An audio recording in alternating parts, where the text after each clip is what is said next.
Good evening and welcome to the Board of Selectmen's meeting. Tonight is Monday, June the 3rd. If you'll all please join me in the Pledge of Allegiance.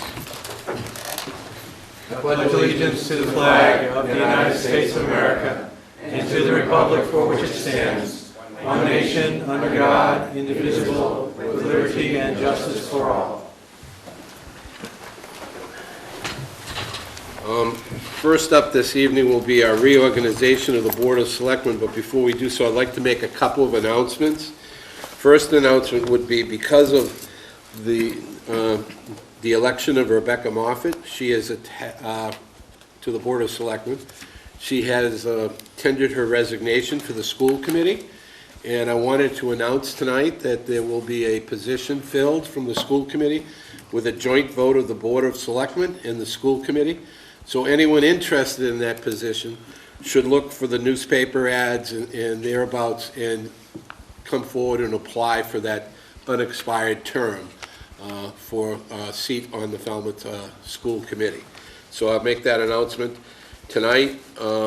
Before we go to the reorganization, I'd like to welcome our new member. Congratulations. And I'd also like to congratulate Mary Pat Flynn for another successful election as we move forward. It's good to have some harmony on the board, to be able to have some experience, and we look forward to a prosperous year to come. Before we do the reorganization, I'd like to thank the board for working together this past year. I know there are a lot of things that happen in the course of a year, and we have dealt with some issues that some that we've had much success with, others that we have not had tremendous success with, but we'll continue to strive and work together. I'd like to thank the board for their cooperation while I was chairman, and I believe that we took an approach that included everybody. We had representatives, other than the chair, represented this board on specific committees, and one of those will be tonight brought back to the board in the Capital Committee. I'd like to say that we did accomplish as a board some major issues this year. One is the hiring of a finance director, and that finance director has shown that that Department of Finance is in fact a good step in the long-term financial stability in this community. The merging of the Department of Natural Resources and as well as the Harbor Master's Office. We were able to accomplish that, to be able to have a department that is a little bit more streamlined. The naming of a new chief of police, Mr. Dunn, Captain Dunn, who now is Chief Dunn, and to the board's credit, we've all worked together to be able to accomplish all of this. We still have issues left as we move forward, and I know that whomever the chairman will be in this next year will have my full support, and I think I can speak for everybody here, will have the support of this group. So with that being said, I would like to open it up to nominations from the Board of Selectmen for the position of chairman for this following year, this coming year. Mr. Chair, before I do make a nomination, I would like to also add on to what you've stated that as a new member of the board, I was very pleased with the way this board could work together, and I know the articles in the newspaper say that there's tension and struggle among us, and I think we disagree, but I've been very, very pleased with how well we have been able to disagree but work in a very civil and respectful manner, and I think your leadership in that direction has been very, very helpful. And having said that, I'd like to nominate Brent Putnam as chairman of the Board of Selectmen for this upcoming year. Do I have a second on that nomination? I'll second it. Are there any other nominations from the board? That being said, I'll call for the vote. All those in favor of Brent Putnam as chairman of the Board of Selectmen, say aye. Aye. Opposed? That's unanimous. Mr. Putnam, congratulations.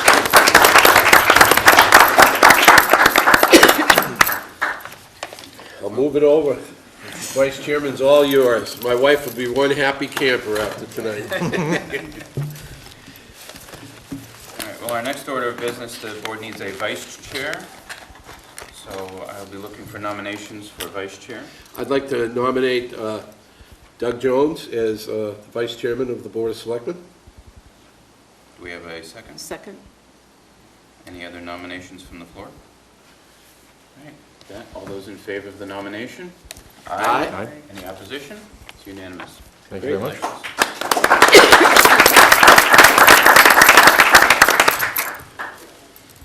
All right, the next item on our agenda is an executive session. Yeah. We're not taking public comment at this time. It's regarding the way this was posted. So, come to the microphone, please. You're suggesting that there's a process violation? Yes, I am, and I have a copy of the Carver decision.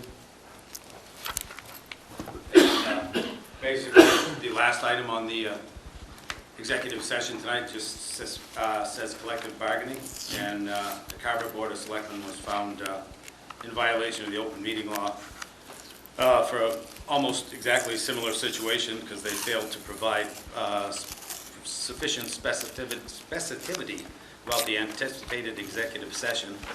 And second, the board entered executive session for the lawful purpose. The chairman failed to state the purpose with sufficient specificity. And that would apply to your collective bargaining item lastly this evening. It's too loose a description. And the decision is there. You can read through it, but I believe I'm correct. Thank you.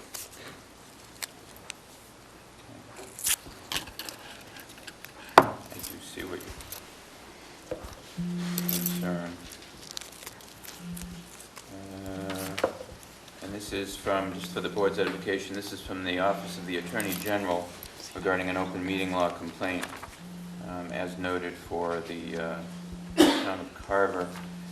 And they note in here, based on our review of the executive session minutes detailing the contract deliberations, the board entered into executive session for a lawful purpose.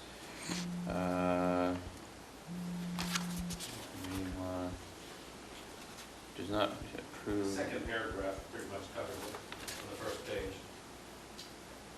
This talks about approving a contract behind closed doors where the public cannot witness the agreement. A conclusion, the board violated the open meeting law in 3 separate ways. First, the board's meeting failed to provide sufficient specificity about the anticipated executive session topic. Second, while the board entered the executive session for a lawful purpose, the chairman failed to state the purpose with sufficient specificity. And finally, the board failed to approve or ratify the contract in open session.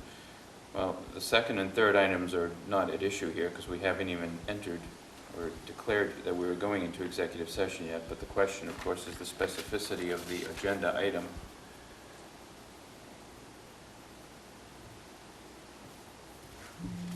And I would... Mr. Chairman? Yes, sir. Maybe I could make a suggestion that you, when we entertain the motion to go into an executive session, that we add into the motion what the collective bargaining unit is that we are entering into executive session for. I guess, thankfully, council is here. Would that satisfy the requirements of the open meeting law, considering that this wasn't posted as such?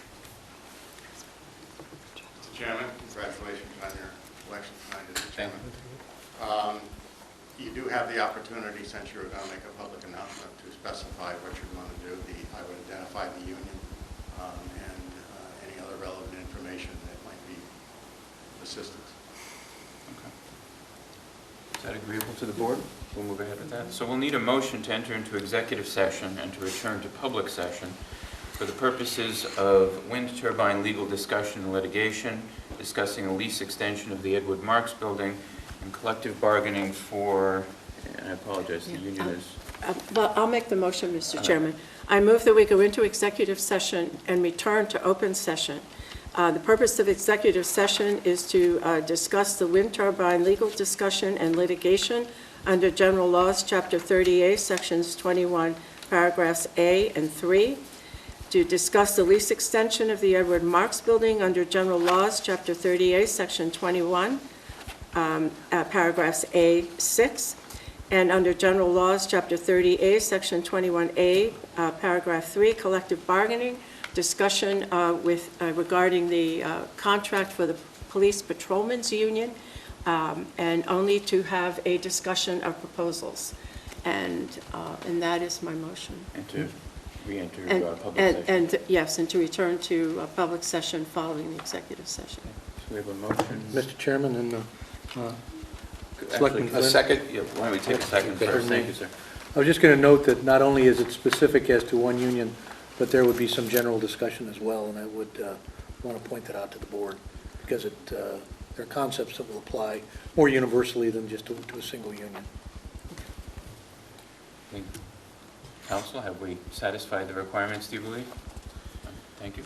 So we have a motion and a second to enter into executive session. This is a roll call vote, so Ms. Moffett, if you would begin. Yes. Jones, aye. Putnam, aye.